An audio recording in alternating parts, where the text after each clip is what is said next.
Assalamualaikum warahmatullahi wabarakatuh dan salam sejahtera kepada yang hadir pada malam ni. And nama saya Syakira Aina binti Wan Bukhari. Boleh panggil saya Aina.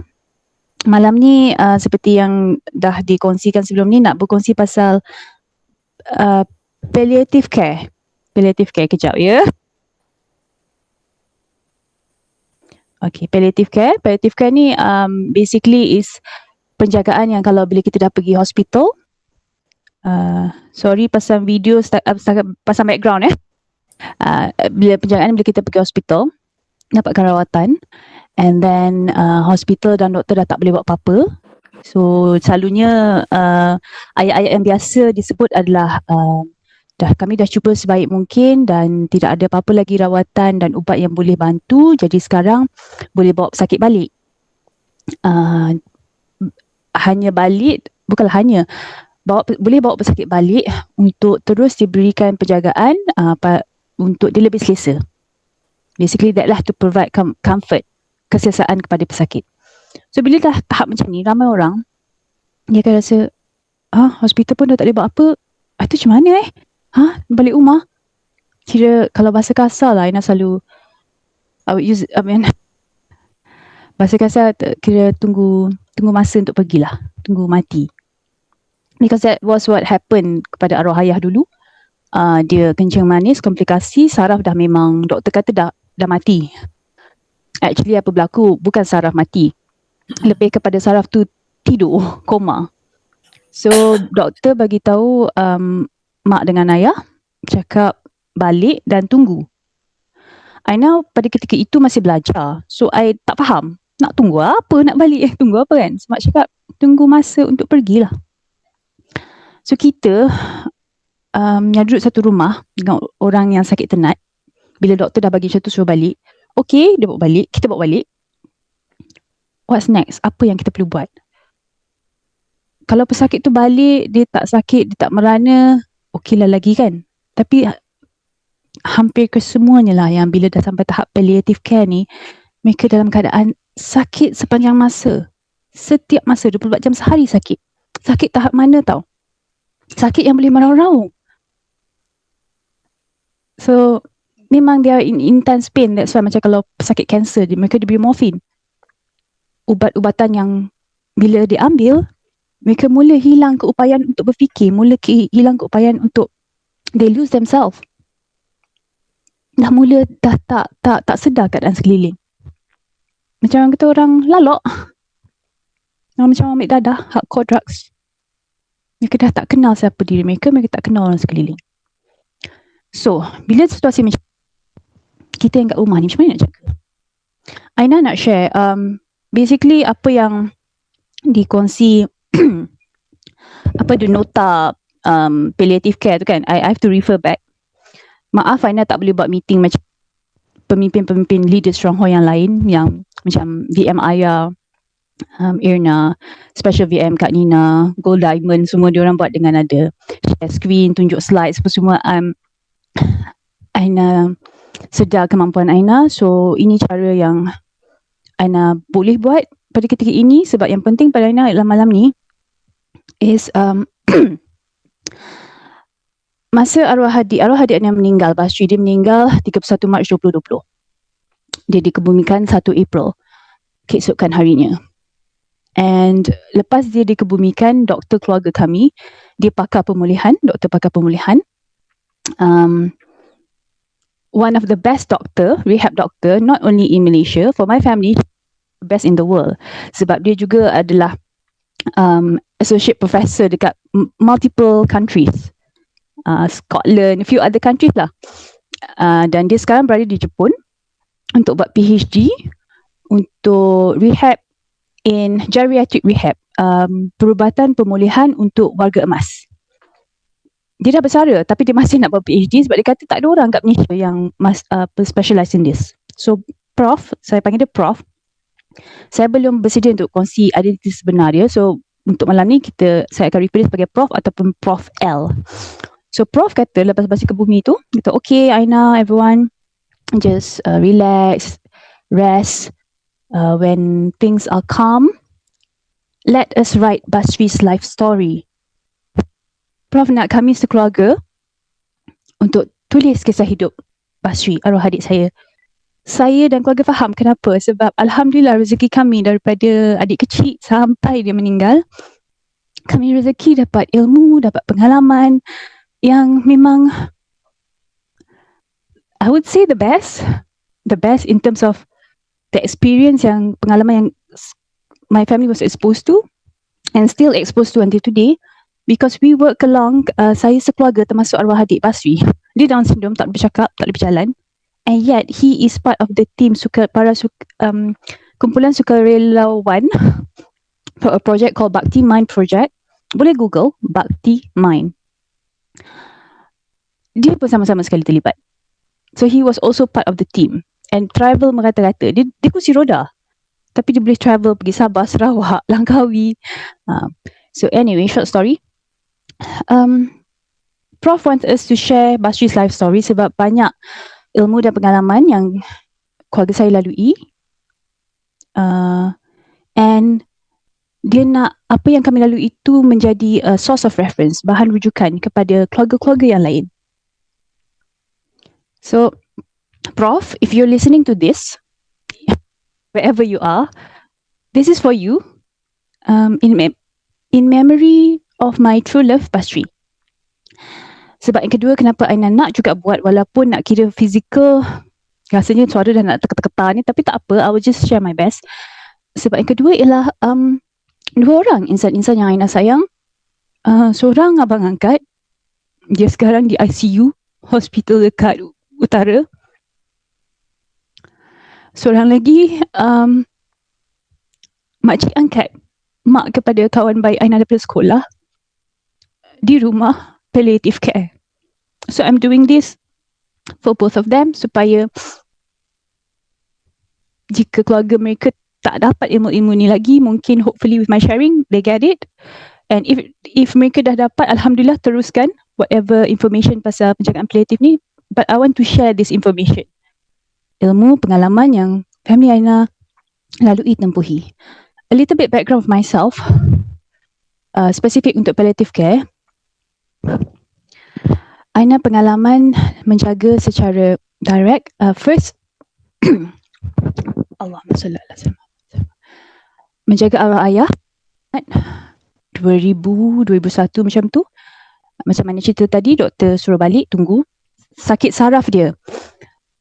Kalau uncle Aina, kalau uncle ada attend malam ni, Aina lupa nak cerita ke uncle. Arwah ayah dulu sakit saraf dia, kira hospital dah give up.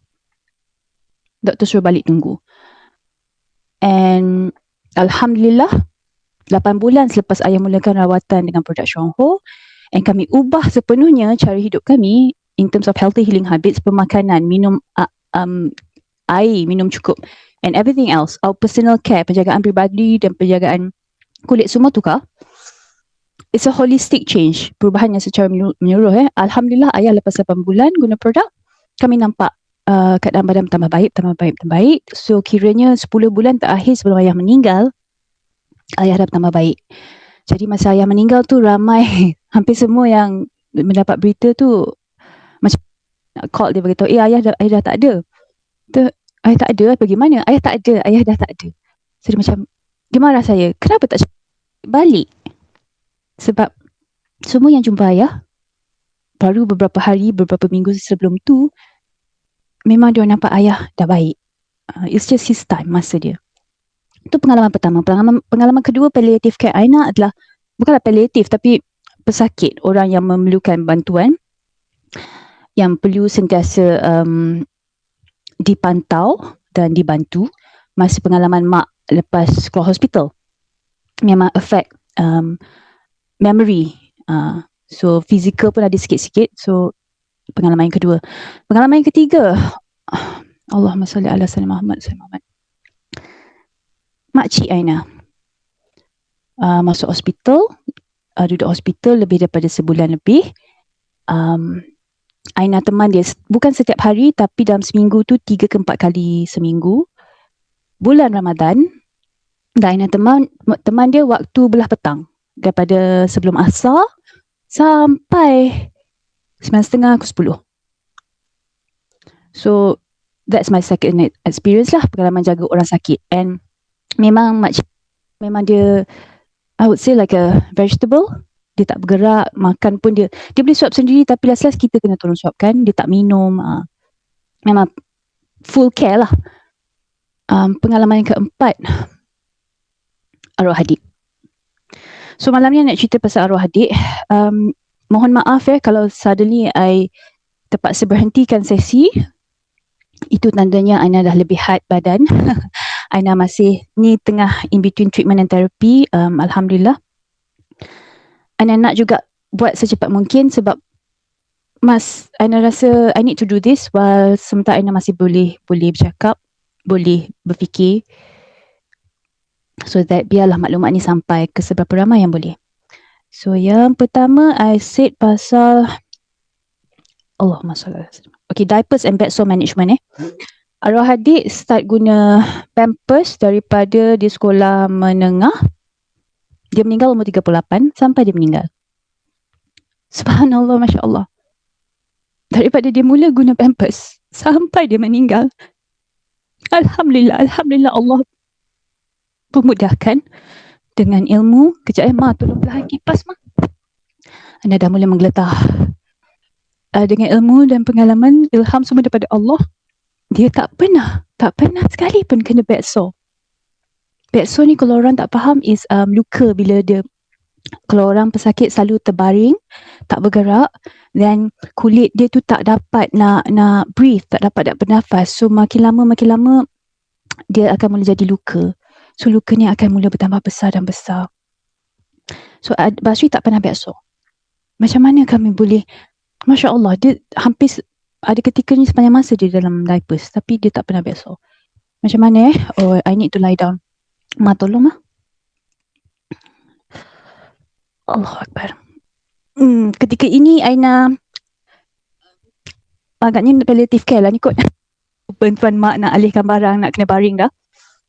So macam mana Aina buat? Is that pengalaman tak payah. Volunteer work dengan ramai yang sama-sama OKU guna kursi roda. So diorang banyak bagi input. So dia kata kena make sure bila pakai pampers tu kena pastikan sentiasa kering. So salah satu cara yang tips Aina belajar, Allahumma salli ala sayyidina Muhammad. Mak tolong pakai. Okay, sementara Aina cerita apa sekarang tengah berlaku. Aina memang daripada kecil masalah extremities sejuk. Bahagian kaki dengan jari memang sejuk macam beku tau. Kalau orang lain tak ada apa-apa. So I guess this is part of my healing. Masalah yang daripada kecil kan nak distabilkan. So sekarang ni sebab sejuk, tiba-tiba so I have to pakai socks. Dan kalau sejuk tangan, pakailah glove. Kalau tak ada glove, pakailah socks yang tebal untuk bantu supaya tak terlalu beku. So untuk orang yang palliative care ni, kita penjaga, kita kena peka dengan keadaan pesakit. Bila kita tengok tangan dia sejuk, kita rasa. That's one thing lah. Always check secara fizikal. Kita guna deria tangan kita, deria sentuhan kita untuk periksa keadaan pesakit tu.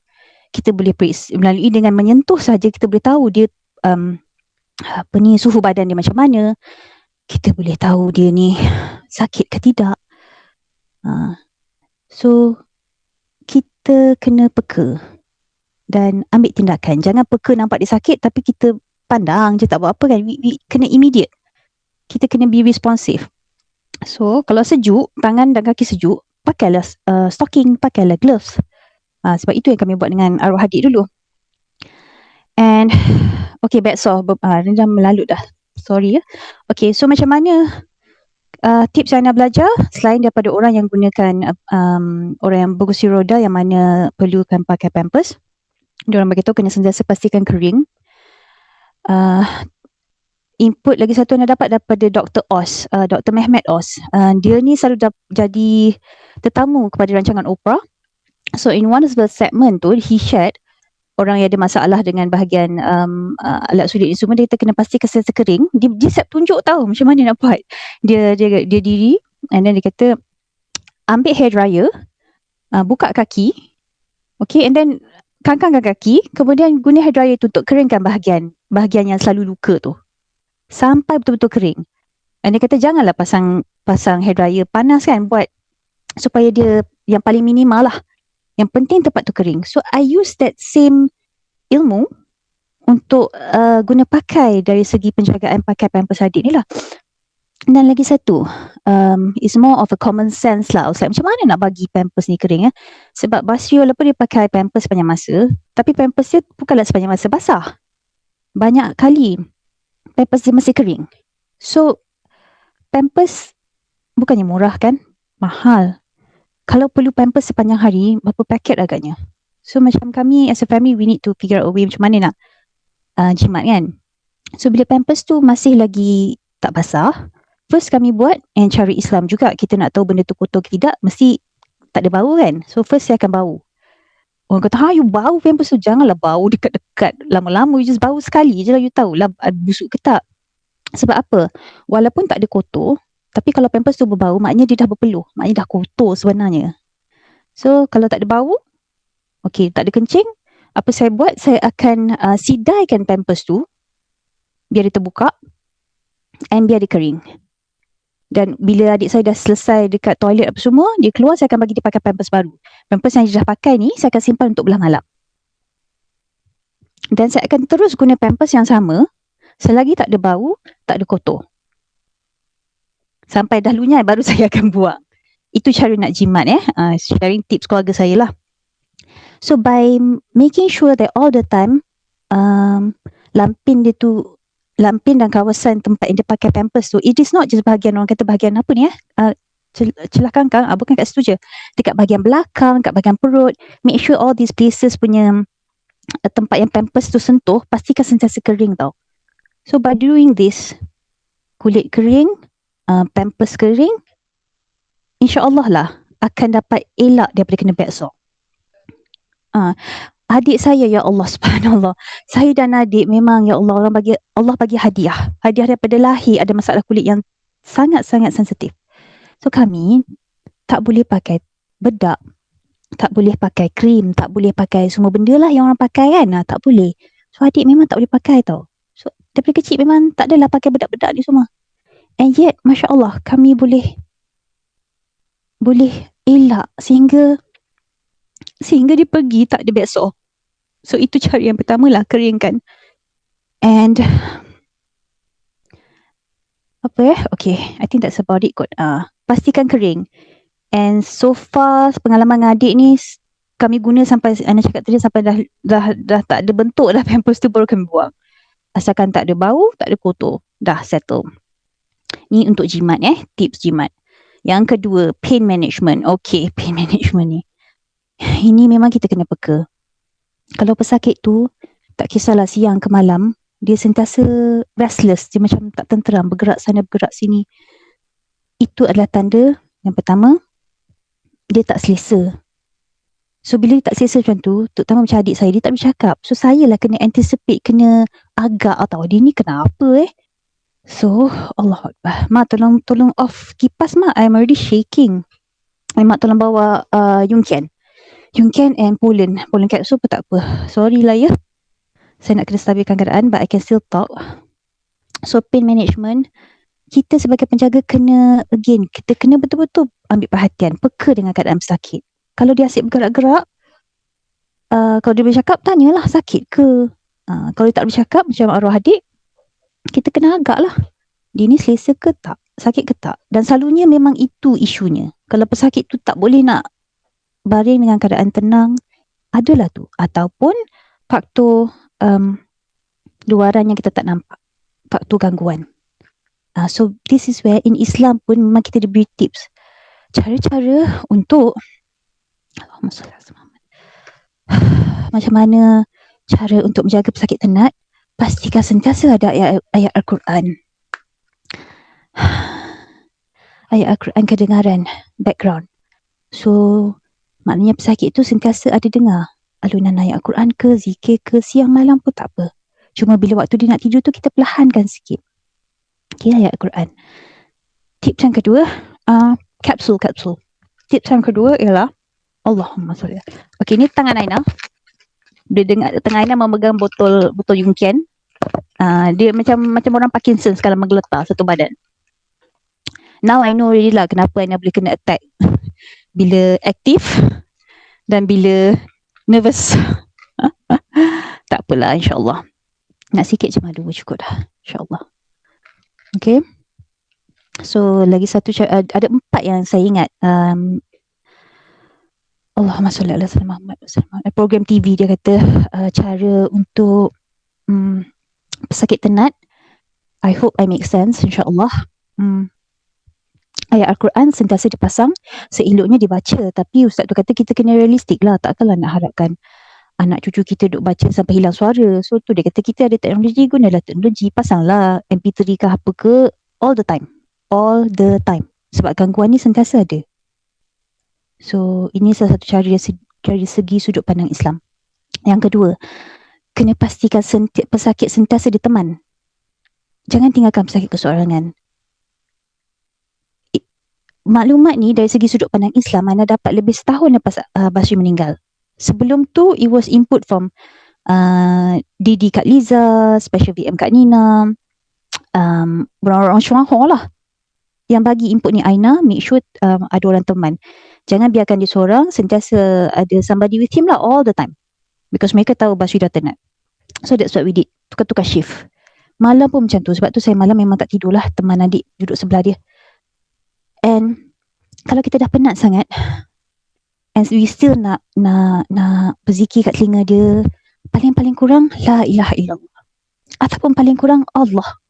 Sentiasa di telinga pesakit, terutama pesakit yang betul-betul tengah nasab. Sebab kita tak nak ada masa kita tak sebut ataupun dia tak dengar.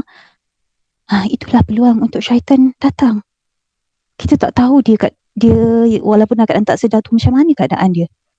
So kita kena sentiasa bersedia. Always. Ayat Quran sentiasa dipasang. Kalau boleh zikir dan sebut Allah di telinga, buatlah. Itu yang kedua. Yang ketiga, pastikan air sentiasa ada. The best is air Zam-Zam lah. Jadi kalau kita dah tahu ada siapa-siapa yang orang tenat dan kita ada air Zam-Zam, ya Allah, sedekahkanlah air Zam-Zam tu kat dia. Memang air Zam-Zam ni sangat-sangat precious kan, sangat-sangat berharga, tapi ya Allah, bagilah pada orang-orang yang tenat. Tapi kalau tak ada air Zam-Zam, air biasa pun tak apa. Sebab pesakit ni, yang sakit tenat ni, dia sentiasa haus tau. So, I'm sure some of you, kita ramai pernah dengar kalau ustaz-ustaz cerita kan, macam mana syaitan nak menggoda kita di saat-saat akhir. Kita akan rasa haus, panas sangat haus, dan syaitan akan datang, nah, ambil lah air ni. I know, nak goda kita kan. So, that's why, in Islam, air kena sentiasa sebelah pesakit tu. So, kalau dia nampak rasa sekapa, kita cepat-cepat sama ada tuangkan air ke mulut ataupun kita basahkan bibir dia supaya dia tahu ada air. Dan sambil tu kita bacalah bismillah, zikir, doa semua. Yang last is Allahumma salli ala sayyidina Muhammad. Okay, Ana tak ingat yang ni, tak apa, kita talk about this later. So basically that ayat Al-Quran sentiasa kedengaran. Jangan ditinggalkan pesakit keseorangan. Yang ketiga, kena bagi air. Walaupun pesakit tu dah tak boleh telan, macam arwah adik towards the last few hours memang dah tak boleh telan, basahkan bibir, bubuh sikit-sikit, basahkan bibir, basahkan bahagian mulut supaya dia selesa. Allahumma salli ala sayyidina. I don't know whether I can continue, but I will try my best to continue lah. Okay, seterusnya, saya nak makan pollen. Ini cara Aina nak stabilkan keadaan pollen. Lindsay, kemam bawah dalam mulut, bawah lidah. Okay, apa nak cakap pain management. Nampak pesakit tu rasa restless, tak boleh duduk diam, cepat-cepat urut ke, cepat-cepat sapu apa-apa yang boleh bantu tenangkan dia. Kalau dia boleh jawab bagi dia cakap sakit, kita usahakanlah supaya dia kurangkan sakit. Kadang-kadang kan masa kita tengah sakit sangat kan, ni pengalaman Aina tengah tenat masa jalani rawatan dulu. Kadang-kadang bila bukannya bantu pun kurangkan sakit bila mak datang. It's just a matter of dia ada di sisi, dia usap je. Sakit tu tak kurang, tapi sakit di jiwa ni kurang. Sakit di emosi, sakit psikologi, sakit jiwa tu memang kurang. Alhamdulillah. Dan buatkan pada waktu tu Aina rasa kasih sayang Allah. Sebab ada orang tersayang kat sebelah, just usap aje. And terus mak macam constantly zikir, Aina zikir. Selawat Aina, selawat. Kalau tak tahan tak apa. Mak selalu macam tu. And macam dengan arwah adik dulu, Aina bila dia dah, I know that he's in so much pain. But I always do, ini special VM kat Nina. Dia kata, Aina, whisper. Okay, orang tengah sakit, kita janganlah cakap kuat-kuat. Kita anggap orang tengah sakit tenat ni umpama baby. Cakap macam mana bila kita cakap baby lembut je kan. Suara halus je. Cakap macam tu dengan mereka. Kita tak tahu tau. Suara kita ni sebenarnya boleh membuatkan pesakit stres. So kalau kita jenis cakap kasar-kasar, bising-bising, ubahlah. Bila kita nak jaga pesakit yang tenat. So with my brother, bila dah tenat tu, Kak Nina cakap, Aina, you need to keep him calm. So zikir and la ilaha illallah, Allah sentiasa. Dia kata, ya kita tahu Basri insan-insan terpilih, dijanji syurga daripada lahir, tapi kita perlu tenangkan dia.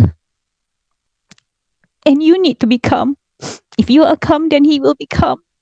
So by zikir and saying Allah, it will help you to calm down, and from there dia akan tenang. So penjaga kena sentiasa tenang tak boleh nak panik-panik. So Kak Nina kata, selain daripada zikir all this thing, whisper to his ears. And ingat lagi Kak Nina, you share, whisper to him, tell him, remind him all the happy things, the happy place that he's going to. Dia nanti nak pergi tempat yang best, tak sakit, tempat yang tenang. Nanti Basri nak jumpa Allah. Allah akan jaga Basri. Basri tak sakit dah. Ingatkan dia benda-benda ni supaya dia tenang. And saya terus cakap, sabar sayang. Kejap je dik. Sabar sayang. Basri sabar Ni kejap je. Nanti Basri dah sampai sana, Basri happy. So ini yang saya ucapkan pada adik. And Allah Akbar, lepas tu bila sebab dia susah nak tidur itu 3 bulan. So setiap malam inilah our conversation lah. So I notice when I do that, dengan Aina sendiri, pengalaman yang sakit tenat tu, bila mak pegang dengan lembut, dengan penuh kasih sayang. Ya Allah, mak usap, lepas tu mak bisikkan benda-benda yang baik-baik ni kan. Ya Allah, kita tenang. Dan saya masih menjaga Basri dulu. Dia tenang. Walaupun saya tak ada urut dia apa, sebab kakaknya pun sama-sama OKU kan. Siap minta maaf lagi, sorry lah dia akan tak larat tadi. So saya just letak tangan atas dada dia, pegang tangan dia, and sambil saya zikir, sambil saya bercakap dengan dia, suruh dia tenang, sabar, nanti Basri happy, Basri dah tak sakit, dia pun tenang. Tapi kena sentiasa dengan dia lah. So okay, hospital bed, yang mana dah sakit tenat tu, please contact hospice. Nanti Aina akan share dekat group. Nanti bolehlah forward kat group masing-masing ya leaders.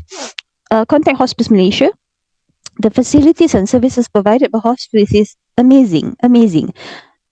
There is an allocation sebab arwah pakcik saya, dia cancer, lung cancer. Towards the end tu dapat sebab dia dengan hospital kan, dapat rawatan hospital semua. So bila doktor suruh balik palliative care semua, the family contact Hospice Malaysia and dapat guna Allahumma salli ala sayyidina Muhammad. Kata hospital percuma. I think so. Maybe bayar sikit je. Kira like macam deposit lah. So contact Hospice Malaysia, dapatkan hospital bed. Kenapa? Sangat-sangat penting hospital bed ni. Ni pengalaman saya yang keluarga jaga arwah adik Ya Allah, bila dia dah tak boleh nak baring, kita nak bangunkan. Dia kecil tau. Dia lebih kurang size saya. Saya dalam 53. Tapi dia memang kecil. Memang towards the end tu memang kurus sangat. Tapi nak angkat dia, nak bagi dia selesa, memang kami 3 orang, 2-3 orang angkat. Kami kalau kata cakap patah gang, patah belakang. Nak gerak-gerakkan dia. So dengan adanya hospital bed ni, katil hospital, ya Allah, ini akan sangat membantu. Bukan saja membantu pesakit supaya pesakit lebih selesa. Sebab ada setengah pesakit dia tak boleh baring. Kalau dia baring, dia tak boleh tidur, dia sakit. Sama ada dia susah nak bernafas ke, atau dia sakit belakang ke. So kita kena sentiasa gerak-gerakkan dia. Naikkan badan dia, kadang-kadang tu nak kena naikkan kaki. So macam mana kalau tak ada katil hospital? So ada pesakit ternak di rumah, contact lah Hospice Malaysia. Kalau mampu beli hospital bed sendiri, belilah. It will be a worthy investment. I tell you betul. Kami tak ada peluang nak guna katil hospital untuk adik. Tapi tak apa. At least pengalaman yang kami lalui ini, ya Allah, bila dapat kongsi macam ni, moga jadi rujukan buat orang lain. Okay, hospital bed Hospice Malaysia. Contact je. Okay, next. Light and small wheelchair. Oh, ini memang. Get a light and small wheelchair macam mana? Wheelchair yang orang guna dalam Allahumma salli ala sayyidina Muhammad. Dalam aeroplane. Kecil je. Adik saya duduk atas wheelchair. Mak saya duduk atas wheelchair, saya boleh tolak satu tangan je. Sebab wheelchair tu ringan dan wheelchair tu senang nak bergerak. Tapi wheelchair yang kecil dan ringan ni, dia pesakit tak boleh tolak sendirilah. Boleh kalau dia guna kaki. Macam saya dah pengalaman guna wheelchair 3 minggu, saya gerak sendiri guna kaki lah. Sebab tayar dia kecil. And wheelchair ini boleh dilipat. Jadi taklah bulky. Pada saya yang paling penting, orang yang ada masalah tulang belakang, skoliosis, tulang belakang bengkok, memang tak boleh angkat berat. 10 tahun lepas saya boleh angkat 2 kilo. Sekarang 2 kilo pun tak lepas. So, wheelchair yang ringan bukan saja akan membantu penjaga, ini juga membantu pesakit. Okay, my brother, dia boleh gerak sendiri merata-rata macam naik F1 dengan wheelchair dia tu. And sebab dia kecil, dia boleh lipat, senang nak dibasuh. Okay, janganlah guna wheelchair yang macam kita tengok kat hospital tu kan, dah lah besar, bulky. Oh, seksa, patah pinggang nak handle, terutama nak masuk bilik air. Itu lagi susah. Sebab bila palliative care, yang mana kita nak mandikan pesakit daripada katil, nak tolak masuk dalam ke tandas tu, kalau wheelchair tak boleh masuk tandas, nak angkat ke? Adik saya kecil pun perlukan 2 orang angkat. So light and small wheelchair. Nanti Aina akan cari dekat Shopee semua ada jual lah. InsyaAllah ada lah tu. Lepas tu rehab for palliative care. Kita dah pukul 10 Okay, rehab for palliative care ni. Dia basically macam ni. Ini ilmu yang dikongsi oleh Prof L. Dia kata rehab, saya dan keluarga jadi volunteer, sukarelawan dengan projek Bakti Mind dari 2005 Disember sehingga 2015-16 dengan basi-basi sekali. So kami luangkan banyak masa dengan pakar-pakar pemulihan daripada hospital merata-rata, pakar fisioterapi, terapis fizio, occupational therapy, ahli terapi tata cara kerja. Jangan salah faham ya, occupational therapy ni bukan untuk orang yang bekerja di office. Occupational therapy, alang-alang dah nak share ni, I'm going to share a simple info supaya orang faham. Occupational therapist, tugas mereka adalah membantu kita sebagai pesakit. Tak kisahlah kita ni jadi pesakit yang permanent OKU ke ataupun temporary ke, supaya kita lalui proses pemulihan supaya pesakit itu boleh berdikari semula secepat mungkin. Ikut keadaan badan lah.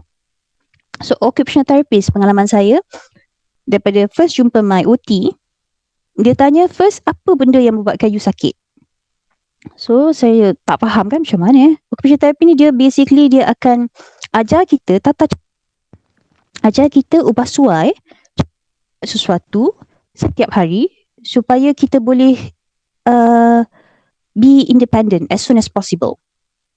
Okay, maknanya daripada orang yang tak boleh berjalan, Dia akan ajar macam mana cara nak bangun, cara nak bergerak.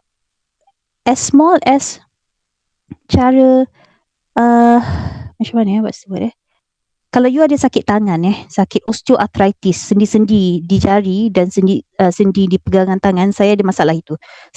Kesemua sendi jari saya, pergelangan tangan saya dan elbow, my elbow siku. Semua ni saya punya sendi dah haus lah. Sebab dah berbunyi ketuk-ketak tu. That's something that I live with. So the first thing yang dia ajar ialah sebab you jari dah sakit, nak potong carrot, nak kupas bawang semua tak boleh. So you kena stop buat semua tu. So you kena sebab saya kata, habis tu kalau saya stop macam mana saya nak masak? Saya memang buat bisnes masak. Saya buat small scale catering. Nasi macam nasi Arab macam tu, nasi dengan ayam bakar, dengan saya buat kek, diskus. Itulah cara saya sehari hidup. So OT saya dia bagi tahu, you kena figure out a way. Ataupun you jangan kerja lah macam tu. The first thing my physiotherapist, occupational therapist, doktor, my rehab specialist, diorang semua suruh saya buat benda yang sama. Dia kata jangan awak kena berhenti jaga diri awak sebab masalah tulang belakang saya. And I told all of them, no, that's not possible. So dia kata okay, then you have to figure out macam mana nak lalui aktiviti harian supaya you boleh terus jalankan peranan lah. So contoh yang saya nak bagi, apa yang saya cakap kat sini, OT dia ajar saya macam mana tahu. Dia kata okay, sebab you ada sakit tangan ni, you tak boleh dah pakai tudung yang ada pin-pin. Sebab itu you akan sakit. Betul lah. You tak boleh dah pakai baju yang ada butang. Sebab you susah nak butang nanti. Betul. Dah pakai baju betul tak boleh buka. Sakit tangan. You tak boleh pakai gelas yang dia punya telinga, handle dia tu, pemegang dia tu kecil. Sebab nanti jari you sakit. Betul. So you kena make sure gelas atau mug yang you pakai, cawan yang pakai tu, dia punya pemegang tu kena besar, kena boleh masuk 4 jari. So ini benda-benda yang kecil-kecil tapi benda kita lakukan setiap hari.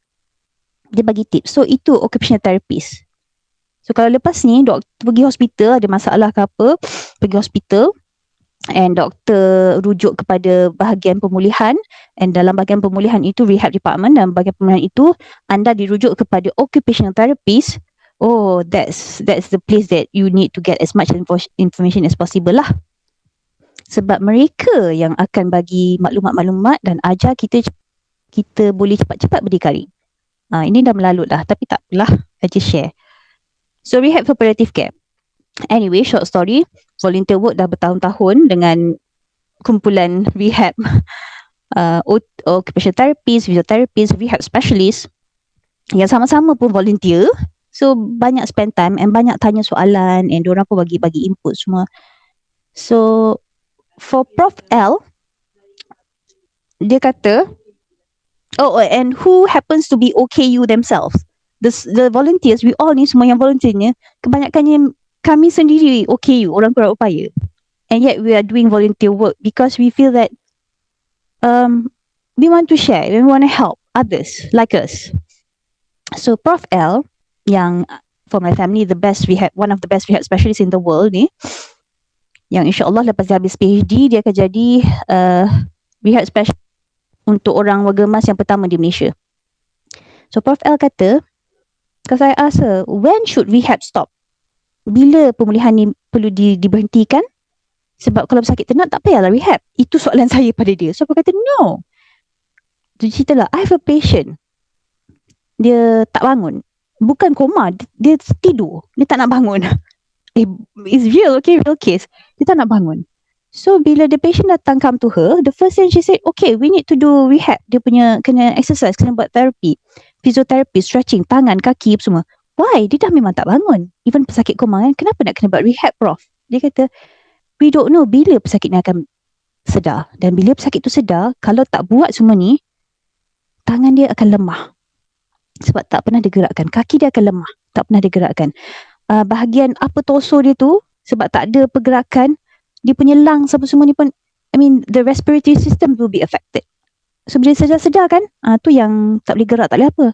So true enough, Masya Allah, bila dia cerita, you know what happened to this nenek tua, tidur tak bangun-bangun, tapi sebab Prof bagi tahu family is very important buat rehab.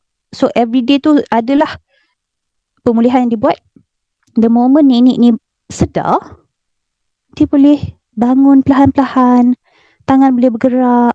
So this is where rehab, jangan berhenti buat rehab. Sampai bila? Sampai berhenti bernafas. That is what Aina and family buat dengan arwah adik, dengan Basri. Dari segi bila dia sampai ke tahap dia dah tak boleh nak gerak sangat apa semua, tapi dia sakit. Jadi kakak lah, Mahira, dia kata okay saya nak try lah nah. Masa ni dah PKP So adik memang tak pergi hospital langsung completely, dengan pemantauan doktor, prof lah, lebih daripada dari 2017 sampai dia meninggal 2020. So in fact wheelchair adik, wheelchair Basri yang pertama yang masih ada sehingga hari ini kami guna, prof yang bagi present ke Basri. Jazakillahu khairan prof. So anyway, masa Basri dah tak boleh nak gerak tapi dia sakit sepanjang masa, so my sister dia kata I want to try something. So what? Let me do this. So dia buat stretching apa yang fisioterapis dia buat dekat hospital. Dia memang stretch kaki adik saya betul-betul. Kita tengok jadi takut. Sakit. Mira tak sakit ke pas itu? Tak sakit kan? Kakak saya kata, nanti dulu. Memanglah mula sakit. Relax.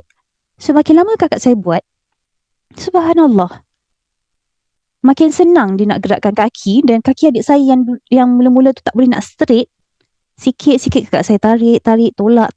You know macam kalau orang yang biasa buat fisioterapi, you tahulah what I'm talking about Dia just keep on stretching sampai satu tahap kaki Basri tu boleh straight, boleh angkat setinggi-tingginya. Dan sampai ke satu tahap, Masya Allah, saya tahu adik saya tak sakit, dia boleh tertidur. Ini Basri yang tak tidur langsung 3 bulan. Tengah fizio kakak saya tarik sana sini tu boleh tidur, dan dia boleh berdengkur. Tidur nyenyak. So when we see that, Basri susah tidur, and yet masa fizio dia boleh tidur. Terus kakak saya kata, okay, I'm gonna do this for as long as I can. So 2 jam. Setiap malam, selagi kakak saya boleh 2 jam, kakak saya akan buat fizio untuk adik. Regangkan kaki, regangkan tangan. Sampai kakak saya dah cramp kaki dia sendiri, baru stop. So bila kakak saya tak ada, pergi outstation, saya pula buat. Orang tanya tak sakit ke Aina buat tu? Memang sakit. Memang kaki lepas tu satu badan dah cramp, tak boleh buat apa. Tapi saya fikir, ya Allah, jika inilah satu-satunya cara untuk bagi Basri tidur, peluang untuk dia tidur, rehat, saya akan buat. Sampai saya sakit macam mana pun akan buat. Sebab saya nak dia, bagilah dia chance untuk rehat.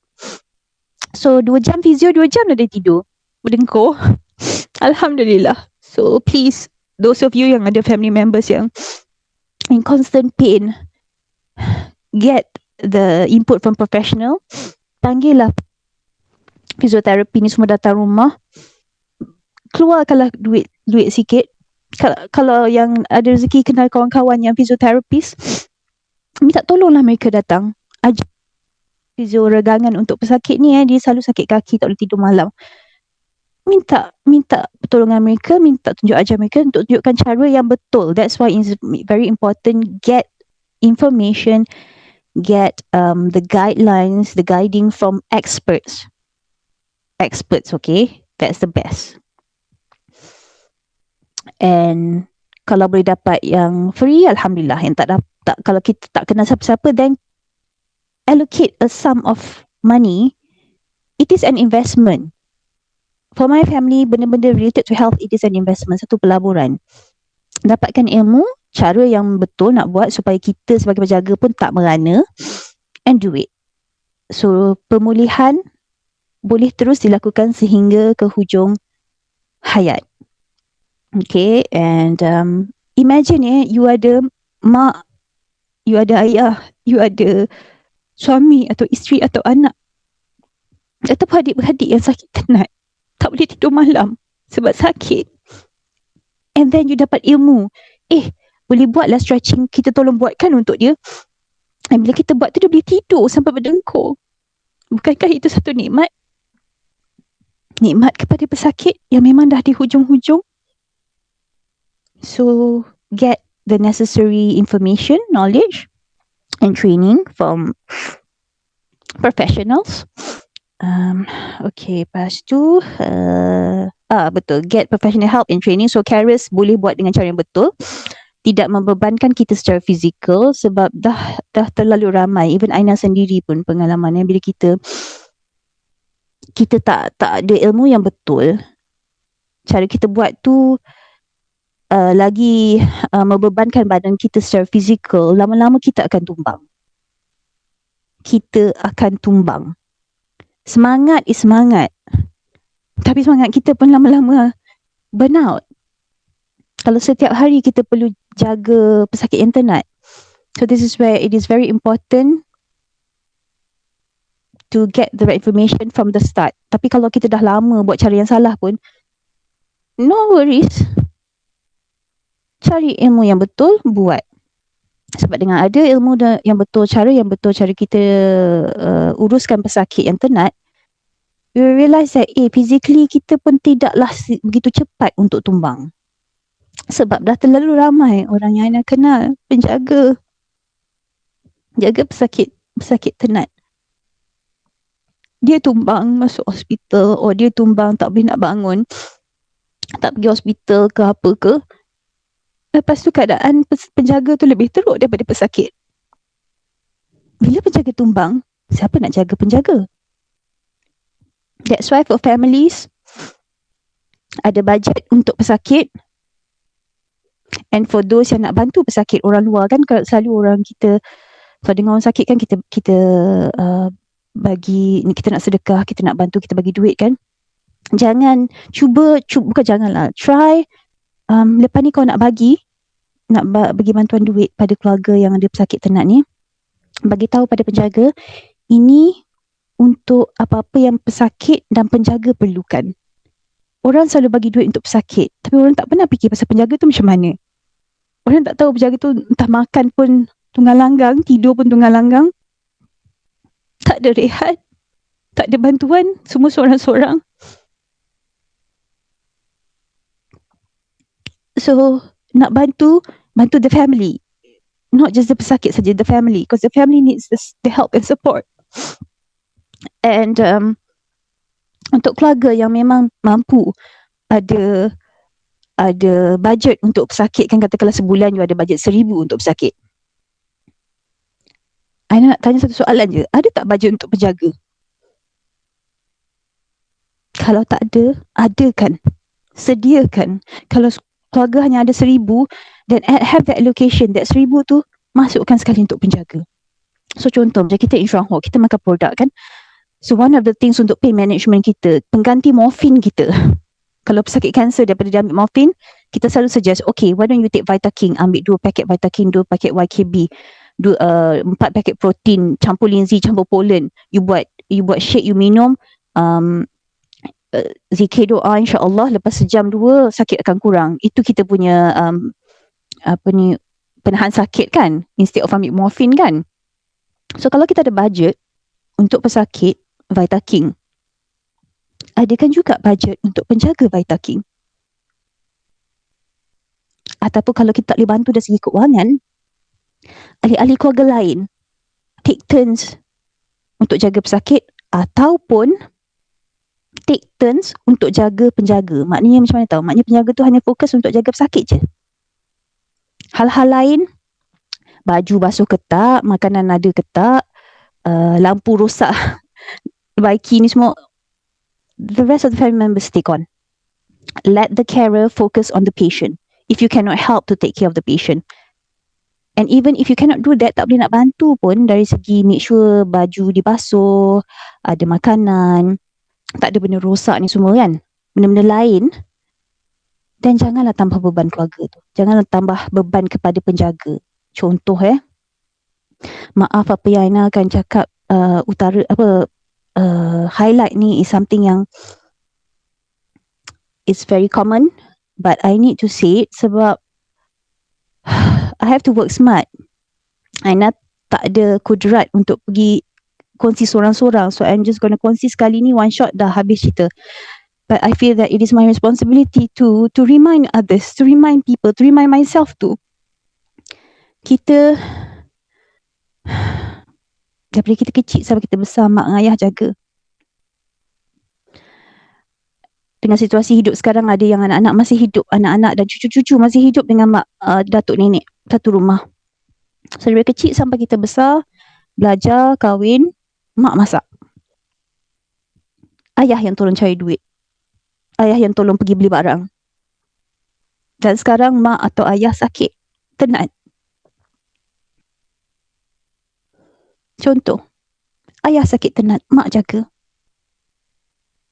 Kalau tak boleh nak bantu jaga ayah, tak boleh nak bantu jaga mak, jangan tambah beban mak.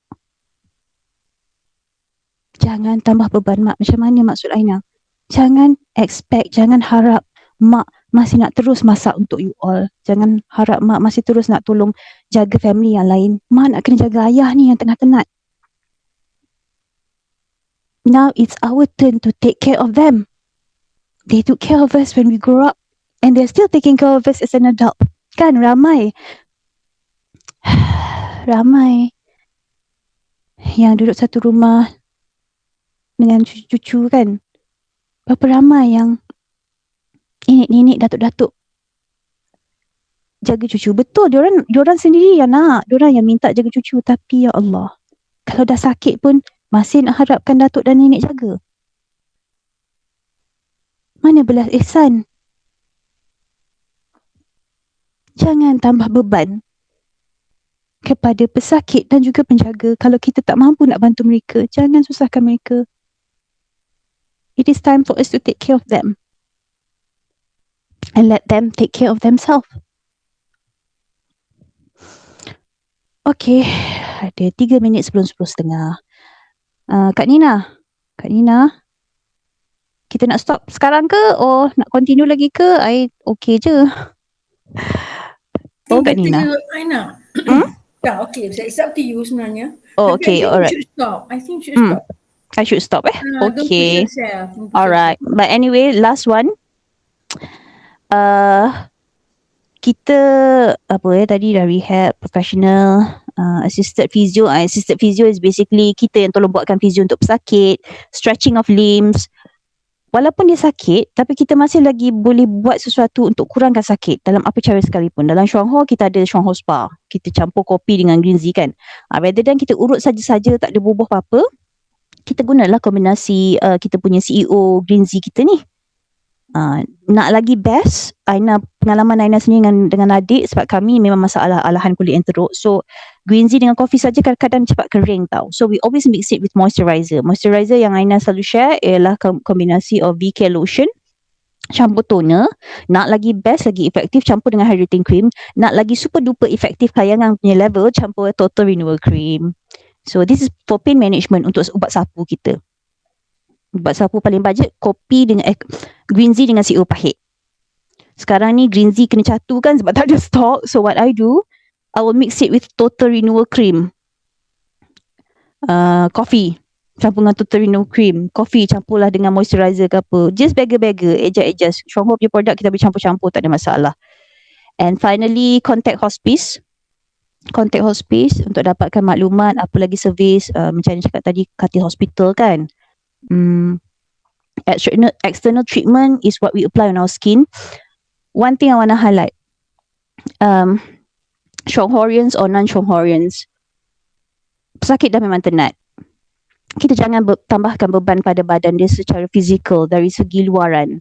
So kita tahu banyak produk-produk di pasaran is high content of chemicals that are cancer causing, that can burden our liver, that can burden our kidney. So sekarang ni dah tenat. Stop all other products yang ada kandungan kimia yang tinggi. If you are Chonghorians, gunalah VK kita, gunalah Aquasense kita. If you're non-Chonghorians and you're interested to know what this personal care, skincare yang my family dah guna lebih 20 tahun, orang yang ada masalah alahan kulit yang teruk daripada lahir, subhanallah, masya-Allah, this is the only set that we use. And it works not only untuk cuci apa semua, it works as a rawatan dan mencegah. Untuk urut-urut bila dah sakit, coffee green tea. Coffee campurlah dengan kita punya lotion, campurlah dengan toner ke apa, whatever you want to mix je lah. I've done it, alhamdulillah, masya-Allah, very best. Sebab green tea dah nak habis, so sayang, so I just campur je. Okay, I think that's about it. Nanti Aina akan share a few things. Oh, I'm going to share something. Just nak bagi you all tengok kan antara what's available. Kita boleh beli kat Shopee. Which is like Masya Allah, kalau lah ada masa Basri dulu. Kejap ya, let me get ready the okay dah ada. Allahumma salli ala sayyidina Muhammad. Sayyidina Muhammad. Last Kak Nina, insyaAllah last. I know I tend to overdo things, but last. Okay. Sekejap. Macam mana nak share? Ya Allah. Oh, okay, sorry. Share screen. Okay. Kak Nina, you tolong guide. What do you see? Kak Nina? Rose, what do you see? Nampak Kak Ina punya ni lah. Okay, homepage kan?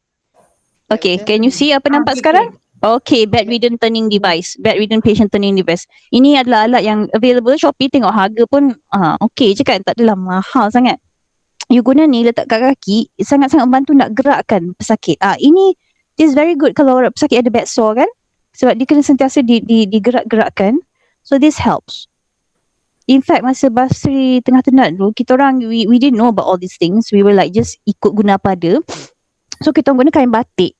This is tip nurse bagi tahu. Kan kalau kat hospital, if you notice, the nurses and the doctor will use the kain yang paling atas, dia akan angkat pesakit dengan kain tu. That's the reason, supaya pesakit tu tak sakit. That's why they use kain. So it is good to have yang mana pesakit tenat ni, sebelum pesakit baring atas katil tu, letak satu lapisan kain batik lepas. So you can use that to move the patient. Kalau tak ada apa-apa alat lah, ini cara yang primitif lah. Guna kain batik and gunalah kain batik itu untuk gerak-gerakkan semua. Kalau boleh beli alat macam ni, silalah beli. So I think I will stop sharing. So that's it lah kot. Sharing for the day. InsyaAllah kita sambung. Nak tanya soalan. Okay, sila. Okay. Okay, maybe sorry. Thank you so much Aina for sharing banyak benda yang kita akan overlook. Cuma maybe I miss something. Did you cakap, you keep on saying get expert punya ni kan? You keep on saying get expert punya advice. So yes. Expert punya advice tu nak ambil dekat mana orang tu? Okay, kalau you dah memang a patient dekat memang pesakit yang berdaftar dekat hospital, you through hospital lah. Maknanya you find out from the doctor, your own, whoever doctor yang attended to the patient, you tanya doktor dulu, get access to rehab department, bahagian rehab, and expert advice is hospice is expert advice. Hospice Malaysia. Hospice because tu government government. I think some kind of government, because it's macam my uncle tu, dia, I think katil dia tu dia dapat bayar deposit very minimal lah. Very minimal. Boleh guna. Guna apa? Katil. Guna katil hospital tu. And all the advice juga. Yes, dia bagi consultation and whatnot. Let me find out from someone right now currently who's in contact with hospice, and dia pun ada sebut pasal what's the best apa semua kan. Okay, another thing you can do in terms of siapa expert or dari mana expert ni. This is why I said kalau you ada kawan physiotherapist, you ada kawan occupational therapist, you minta dia datang rumah, sebab ni dah penjagaan sepenuhnya kat rumah. You minta dia datang rumah buat assessment keadaan dalam bilik, keadaan dalam bilik air. These are the two places yang pesakit akan berada kan. And lagi satu alang-alang yang nak share ni, kalau pesakit tu boleh berada di luar bilik. Ini pengalaman Aina sendiri, apa yang Aina lalui ni, I feel like jangan sebab sakit-sakit tenat, that's it, you letak dia sorang-sorang kat dalam bilik. Tak ada interaksi apa. So Prof L, masa arwah bapak dia dah mula sakit, you tahu mana dia letak lah. She's a datuk, okay, datuk bilik top person lah in the university, government university kind of thing tau.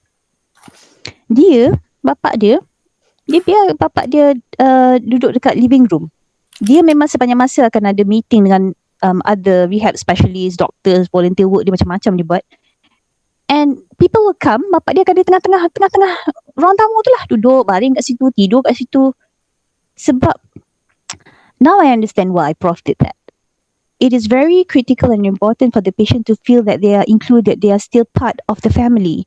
The social interaction, The communication. Macam Aina sendiri kan, sekarang ni Aina tengah baring kat my living room, ada katil. And katil ni hadiah Masya Allah daripada anak-anak murid mak.